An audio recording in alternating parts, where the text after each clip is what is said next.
Oh, good morning. You know what I was thinking the other day? I use this product every morning, and I have no idea how it works. So I got a hold of my good buddy Jammin' John and asked him to investigate this a little bit further.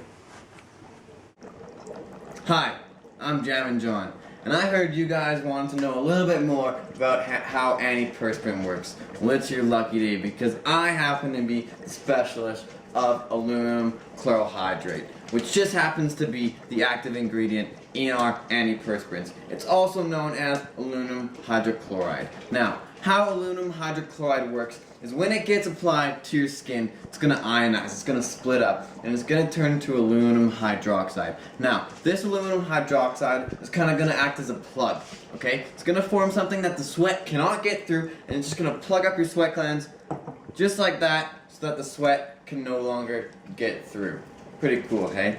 Now, the government sets how much aluminum chlorohydrate we're allowed to have in one of these sticks, okay? It's about 15 to 25% depending on the specific salt. And these concentrations are set up to protect the consumer from possible side effects of the aluminum chlorohydrate. Now, some common side effects we might see are irritations if we apply a little bit, especially after someone's been shaving. Their skin might be a little bit disturbed, and that might cause the irritation to be a little bit more intense. Now, there are some things that have been discovered or possibly been discovered about aluminum chlorohydrate that may be a little bit worse than irritations. There has been a correlation between breast cancer and antiperspirant use, okay? So, we're not quite sure if the antiperspirant is actually causing the breast cancer, but aluminum is known to work on a breast cancer a gene, the O-estrogen regulated reporter gene, which is known to cause breast cancer, but we're not sure just quite yet the mechanism on how aluminum chlorohydrate would work on this gene, or if in fact it's causing this gene. It may just be related and found at the same time. Now, it's not all bad news.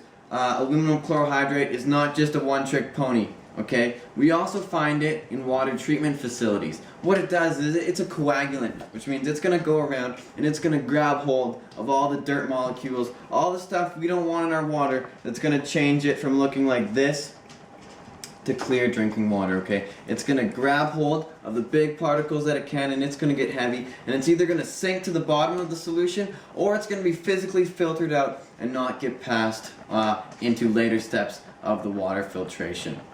So, hope you guys have learned a few things about aluminum chlorohydrate today, and I hope you guys have a great afternoon. Thanks for visiting me, Jammin' John.